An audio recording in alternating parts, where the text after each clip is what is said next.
বড়দিন, ইংরেজির নতুন বছর সব কিছু আসতে না আসতেই কেকের খুব আমেজ শুরু হয়ে যায় চারিদিকে।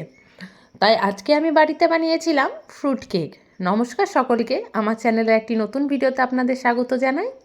প্রথমে ফ্রুট কেকটা বানানোর জন্য আমি এখানে দুটো ডিম নিয়ে নিয়েছি, আর সেই ডিম দুটো আমি ব্লেন্ডারে করে ভালো করে ব্লেন্ড করে নেব। আপনাদের কাছে যদি ব্লেন্ডার না থাকে তাহলে হ্যান্ড ব্লেন্ডার যেটা, তার মাধ্যমে আপনারা খুব ভালোভাবে এটা ব্লেন্ড করে নিতে পারেন। তারপর এখানে দিয়ে দিলাম হাফ কাপ চিনি। আমি মিষ্টি একটু কম পছন্দ করি, সেই জন্য হাফ কাপ দিলাম। আপনারা চাইলে এখানে মিষ্টির পরিমাণটা একটু বাড়িয়ে নিতে পারেন। তারপরে দিলাম হাফ কাপ দুধ আর হাফ কাপ তেল। এখানে সাদা তেলটা ব্যবহার করেছি, আপনারা যে কোনো কোম্পানিরই সাদা তেল কিংবা হাফ কাপ বাটার ব্যবহার করতে পারেন।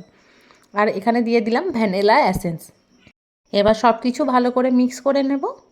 এবার এর মধ্যে দিয়ে দিলাম 1 কাপ ময়দা। এবার ময়দাটাও এর মধ্যে ভালো করে মিক্স করে নেব। এখানে দেখুন কত সুন্দর মিক্স হয়ে গেছে। এবার এর মধ্যে দিয়ে দিলাম 1 টিস্পুন বেকিং পাউডার আর হাফ টিস্পুন বেকিং সোডা। আর এর মধ্যে দিয়ে দিলাম টুটি ফ্রুটি, যেটা ফ্রুট কেকের মধ্যে খুব সুন্দর লাগে খেতে। এবার সব কিছু ভালো করে মিক্স করে নেব। এই যে এখানে আমার মিক্স হয়ে গেছে, আর বেশি মিক্স করব না। এবার একটা স্কোয়ার শেপের কেক টিনের মধ্যে আগের থেকে আমি তেল আর বাটার পেপার লাগিয়ে রেখে দিয়েছিলাম সেটা। এবার এর মধ্যে ব্যাটারটা ঢেলে দিয়ে ভালো করে ট্যাপ করে নেব। এরকমভাবে ট্যাপ করে নেবেন, দিয়ে উপর থেকে কিছু টুটি ফ্রুটি আর কিশমিশ ছড়িয়ে দেব।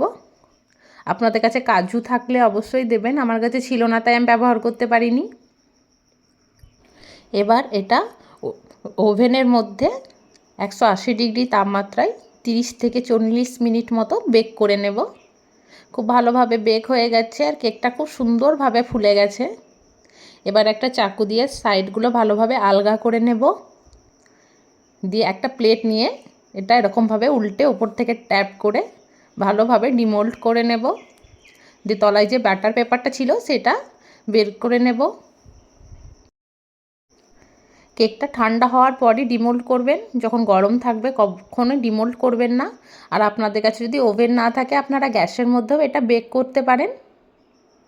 এই কেকটা খুব সুন্দর খেতে হয় আর খুব স্পঞ্জিও হয়, সকলের খুব পছন্দ হবে। বাচ্চা থেকে বড় সবাই একদম চেটে পুটে খাবে। তো আপনারা অবশ্যই বাড়িতে একবার বানাবেন।